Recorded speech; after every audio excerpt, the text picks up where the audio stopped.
What a powerful start, followed by one of the most effective musical messages ever. We used to hear this music played loud by an orchestra.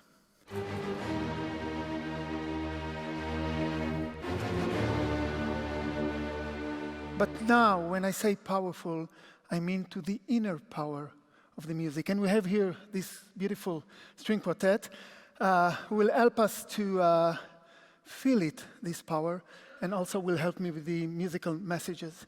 So, is this music familiar to you?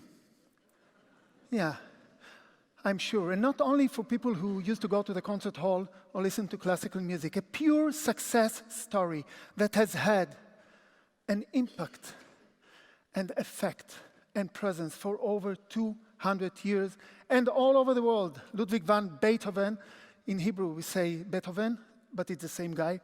Ludwig van Beethoven, Symphony No. 5. Why is this music familiar to us? What is it about it? Why does it have such impact and such presence? Where does its power come from? And what does all this have to do with our lives? So, before we dive into the heart of the power of Beethoven and the lesson that we can learn from him, I would like to relate to the way that our mind works. And this is what will help us to implement the insights that will come up and gain some of this power. So to this end, I've outlined 3 principles which characterize the way that our mind works. Principle number 1. Only I think in my mind. Did you ever think about the fact that you and only you have ever thought inside your head? No one else have ever thought inside your head, and you never thought inside anyone else's head. Now, think about it for a moment, right now. In whose head? Clear. Principle number 2. Our mind can think only one thought at any given moment.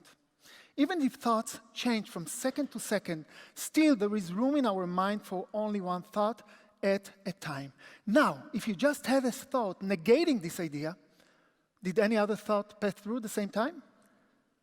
No. However, rejection was there for a short period of time as a new single thought.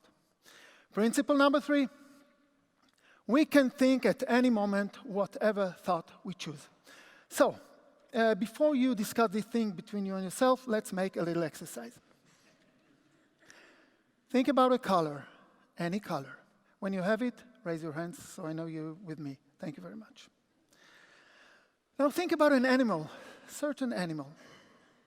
You don't have, I didn't say raise your hands. I trust you. Okay, now paint the animal with the color you chose before. Now if you're laughing now or smiling, I don't know why. So change whether the animal or the color. Okay, think about a car and make it your dream's car. Good. Now get in the car. Turn on the ignition. Listen to the quiet motor. Turn on the radio on your favorite station.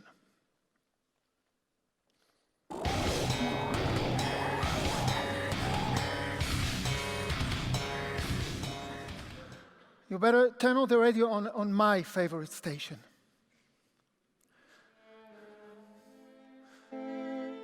That's better.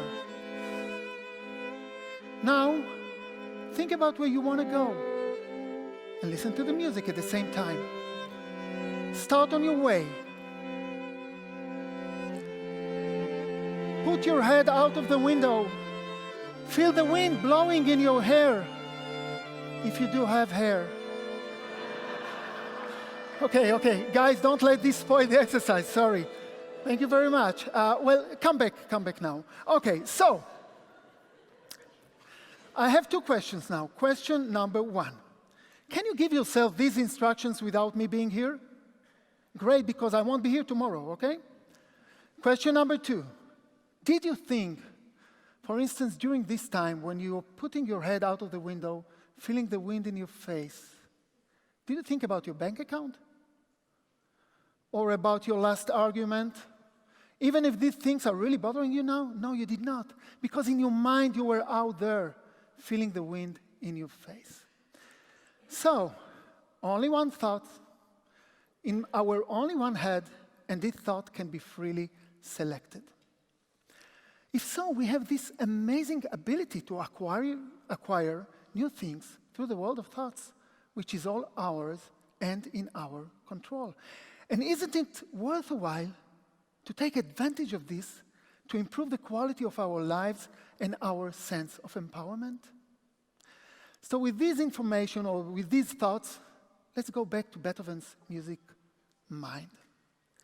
Why is this music so familiar to us? There are a few reasons, but I'm going to share with you one of them. And only one. And only one. And only one. And only one. And only one. And only one. Yes, I've repeated myself only 6 times, and already your curiosity was aroused. What's going on here? What happened to this guy? And if I would have kept repeating myself for another minute, this is what you probably would remember from this talk. This weird conductor did all the way from Israel to Berlin to waste dear TED Talk's time only to repeat himself, and only one, and only one, and only. This is a result of a repetition. And this is exactly what Beethoven is doing in this symphony. And since Beethoven is someone who is only doing things all the way, which is inspiring in itself, he is repeating this motif of Ta Ta Ta Tam in the first movement alone, 176 times. Wow. Let's dive in for a moment. First of all, he starts with the establishment of the motif with 2 strong declarations.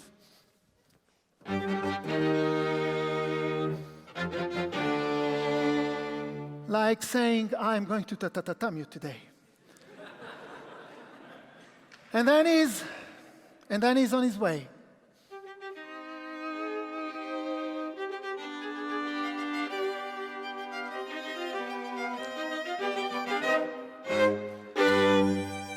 And we say, and we are right, that this is the melody of Symphony Number 5. That's right, you're right. But have you noticed that this melody consists almost exclusively on one motif, Ta Ta Ta Tam? Let's play it slower and hear it. It starts with the second violin, go to the viola, and to the first. And Ta Ta Ta Tam, Ta Ta Ta Tam, Ta Ta Ta Tam, Ta Ta Ta Tam, Ta Ta Ta Tam, Ta Ta Ta Tam, Ta Ta Ta Tam, Ta Ta Ta Tam, Ta Ta Ta Tam. Oh yeah. Later on, he takes a break, and he plays a new motif, a new theme. And we are familiar with this one too, right?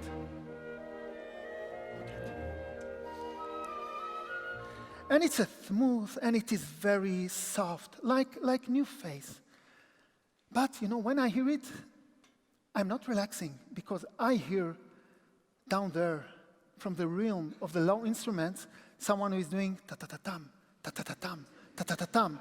And he gave it to the cellos and to the basses, and would you help me? We play it again.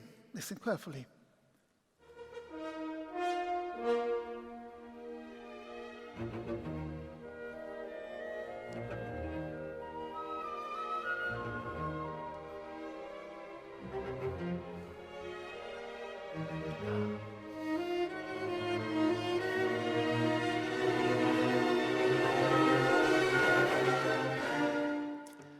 And with this idea and with this motif, he continued to the other movements. For instance, on the third movement, slightly different dressing with horns, very clear. Ta ta ta tam, ta ta ta ta.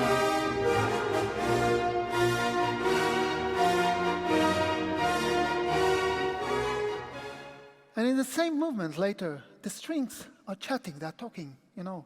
They play what we call fugato. And at the end, they gather for a few ta-ta-ta-tams. You ready?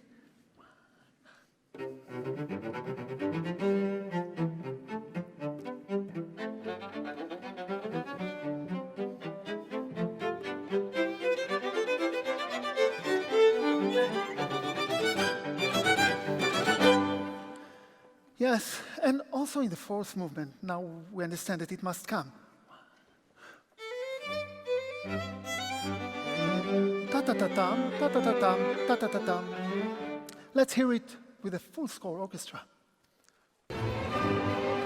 Ta Ta Ta Tam, Ta Ta Ta Tam, Ta Ta Ta Tam, Ta Ta Ta Tam, Ta Ta Ta Tam, Ta Ta Ta Tam, Ta Ta Ta Tam, Ta Ta Ta Tam. Takatatam, takatatam, takatatam, takatatam, takatatam, takatatam, takatatam, takatatam. Horns, pa-pa-pa-pam, pa-pa-pa-pam. Well, a few hundreds times throughout the symphony. And you know, we hear this symphony again and again, and we are not even aware of the impact that this repetition has on the music and on us. And the amazing thing is that I've heard I was speaking with musicians who had played this symphony dozens of times and never noticed that they were playing this Ta Ta Ta Tam motif throughout the entire symphony. For someone who hears this symphony for the first time in his life, the Ta Ta Ta Tam motif will most likely be remembered forever, if only because of the repetition. So, how does all this connect to our lives? Listen carefully. If we understand that something that is repeated again and again and again is able to create such impact and presence, things that we really want to acquire, things that we really want to have, does the question not beg to be asked, what is my Ta Ta Ta Tam? What is my Ta Ta Ta Tam? What in the symphony of my life, in the symphony that is my life, is repeating itself over and over again and creating my presence, my impact, my leadership, my energy, my attitude, my image, who it is that I am to myself and to the rest of the world? What are those thoughts that are repeated again, again, again until they become a habit? We call it thought habits. And these thought habits, we're not even aware of them. Just like the musicians who have played this symphony dozens of times and were not aware that they were playing this motif. And these thought habits create our presence in life, in the world, with all that entails. Do you know people who stand like this? What's going on in his head? Oh, what a wonderful day. I love life. Let's find an old lady, help her cross the street. No, completely different thoughts. And you won't see someone walking like this, smiling. Excuse me, do you know a good place where I can kill myself here? No, completely different. The way we carry ourselves and our thoughts suit each other and impact one another. So here is a word of advice. If you think difficult,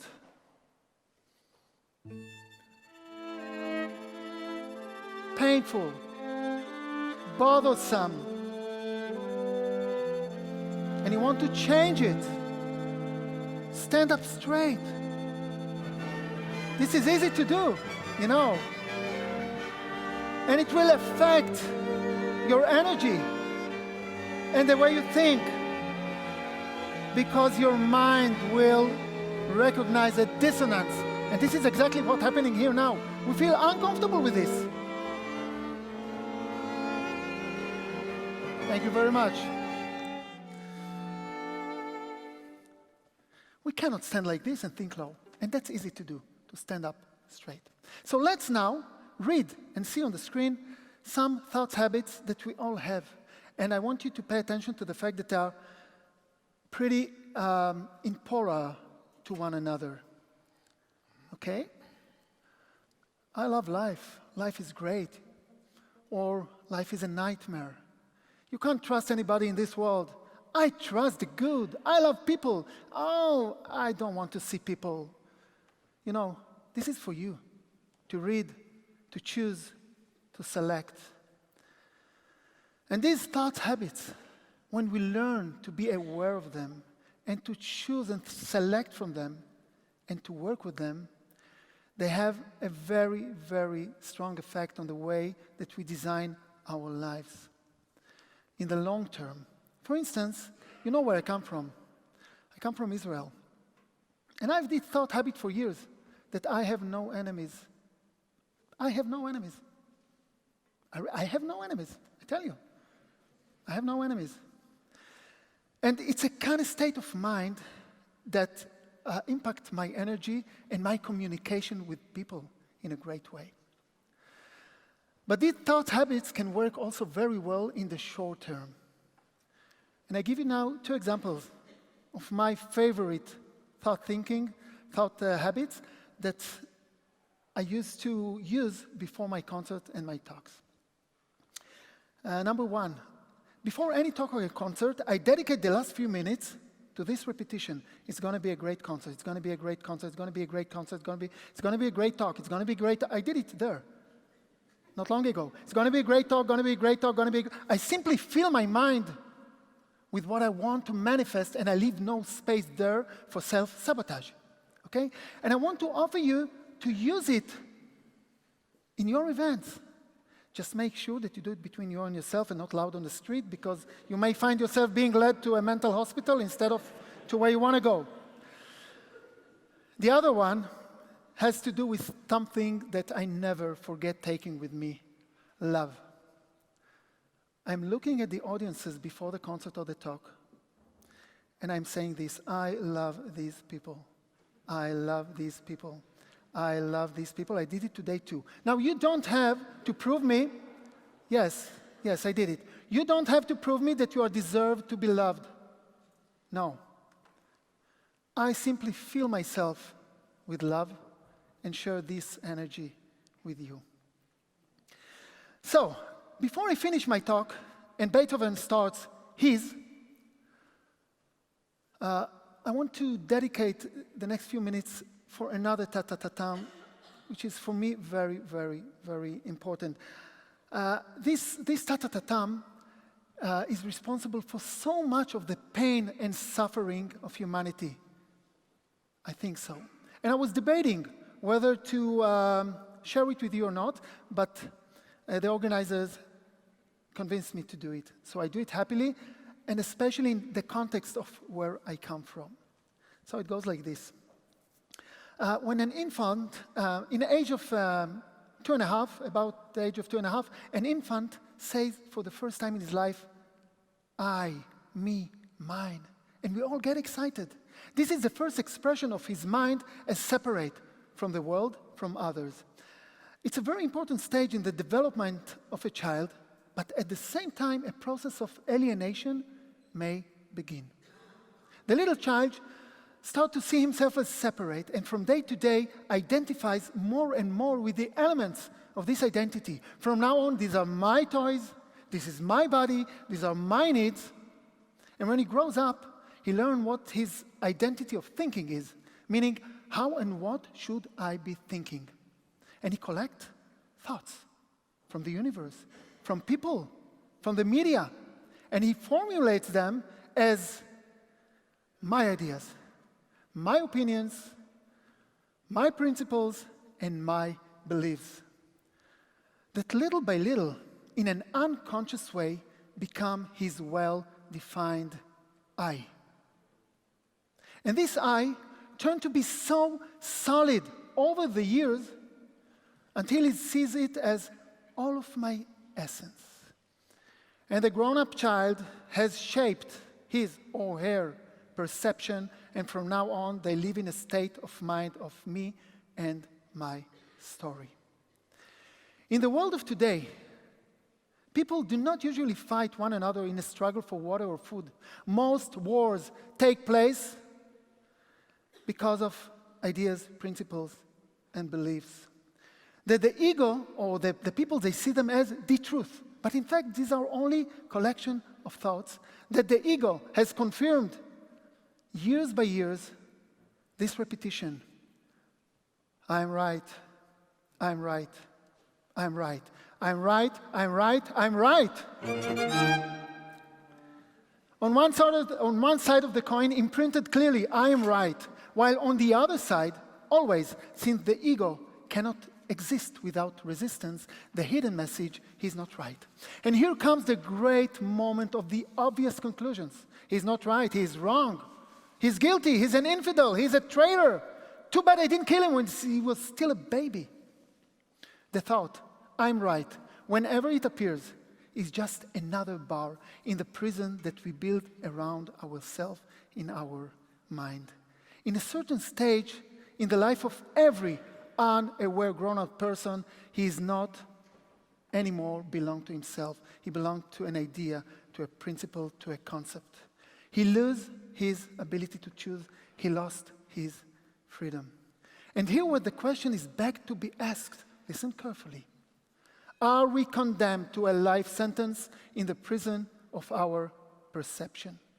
And this I would like to offer you to add to your basket of Ta Ta Ta Tam. And with regard to I'm right, I'm not right. I was only sharing with you thoughts that from my point of view may really, really improve the quality of our lives and set our mind free. I would also recommend to add a little question mark to this word, I'm right, and even change the order of the words for better use of the language and hopefully for a better world. So with what kind of thoughts you are going to leave this room today and continue on with your lives? Be creative. Choose the thoughts that are serving you very well, your values, your communication, your dreams, your desires. Take advantage of the rules of the mind and start to compose the symphony of your life. Thank you very much.